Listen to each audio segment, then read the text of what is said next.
നമസ്കാരം, എൻ്റെ പേര് രശ്മി. ഞാൻ SUT ഹോസ്പിറ്റലിലെ ചൈൽഡ് ഡെവലപ്മെൻറ്റ് തെറാപ്പിസ്റ്റാണ്. ഞാൻ ഇന്നിവിടെ പറയാൻ പോകുന്ന ടോപ്പിക്ക്, നമ്മുടെ അച്ഛനും അമ്മയും ഒരുപോലെ ഒരേ ആൻസർ കുഞ്ഞുങ്ങളോട് പറഞ്ഞു കഴിഞ്ഞാൽ അവരുടെ പേഴ്സണാലിറ്റി കൂടുതലായിട്ട് ഡെവലപ്പ് ചെയ്ത് കൊണ്ടുവരാനായിട്ട് സാധിക്കും. അപ്പോൾ ഒരേ ആൻസർ എന്ന് ഉദ്ദേശിക്കുന്നത് എന്താണ് എന്നുള്ളത് നിങ്ങളുടെ മനസ്സിൽ വരുന്നുണ്ടാവും.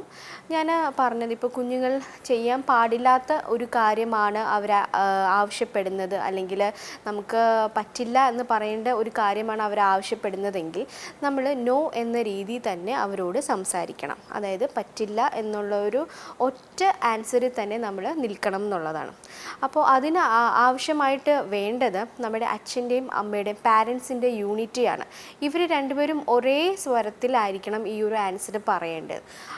എന്ന് വെച്ചാൽ, നമ്മളിപ്പോൾ അമ്മ നോ പറയുന്ന സ്ഥാനത്ത് അച്ഛൻ അത് എസ് പറഞ്ഞു കഴിഞ്ഞാൽ കുഞ്ഞുങ്ങളിൽ ഫസ്റ്റ് ഓഫ് ഓൾ അവർക്കൊരു കൺഫ്യൂഷൻ ഉണ്ടാവും. അപ്പോൾ ഏതൊരു രീതിയിൽ ആണ് അവർ നിൽക്കേണ്ടത്, ഏത് ഒപ്പീനിയൻ സ്വീകരിക്കണം എന്നുള്ളൊരു കൺഫ്യൂഷൻ കുഞ്ഞുങ്ങളിൽ ഉണ്ടാവും. അപ്പോൾ അച്ഛൻ പറയുന്ന ഇപ്പം മിക്ക എനിക്ക് തോന്നുന്നു ചില ഫാമിലീസിലെല്ലാം ഗ്രാൻഡ് പാരൻസും ഇൻവോൾവ് ആയിരിക്കും.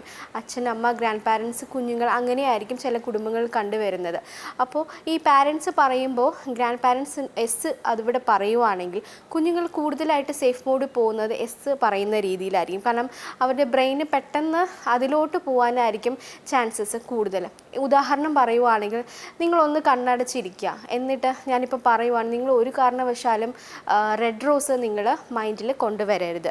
കണ്ണടച്ചിട്ട് നമ്മളൊന്ന് ആലോചിക്കുവാണെങ്കിൽ എല്ലാവരുടെയും മനസ്സിലും റെഡ് റോസ് തന്നെയായിരിക്കും വരുന്നത്, അല്ലേ?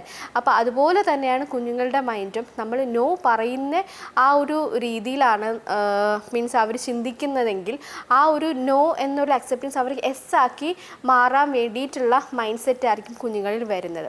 അപ്പോൾ നമ്മൾ ശ്രദ്ധിക്കേണ്ട ഒരു കാര്യം എന്ന് പറയുന്നത്, ഗ്രാൻഡ് പാരൻസും വീട്ടിലുള്ള മറ്റ് മെമ്പേഴ്സും നമ്മളിപ്പോൾ കുഞ്ഞുങ്ങൾ ചെയ്യാൻ പാടില്ലാത്ത ഒരു കാര്യമാണ് അവർ വാശി പിടിക്കുന്നതെങ്കിൽ നമ്മൾ നോ എന്ന ഒരു കോൺസെപ്റ്റിൽ തന്നെ നിൽക്കുക. എസ് പറയേണ്ടടുത്ത് എസ് പറഞ്ഞ് പഠിപ്പിക്കുകയും ചെയ്യുക. വേറൊരു കാര്യം എന്ന് വെച്ചാൽ, ഇങ്ങനെ നമ്മൾ ചെയ്തു കഴിയുമ്പോൾ കുഞ്ഞുങ്ങൾ തെറ്റും ശരിയും ഏതാണ് എന്നുള്ള ആ ഒരു കണ്ടുപിടിക്കാൻ, അല്ലെങ്കിൽ ആ ഒരു സിറ്റുവേഷൻ ഹാൻഡിൽ ചെയ്യാനുള്ള കേപ്പബിലിറ്റിയും കുഞ്ഞുങ്ങളിൽ വളരെയധികം ഉണ്ടാവാനുള്ള ചാൻസസ് കൂടുതലാണ്.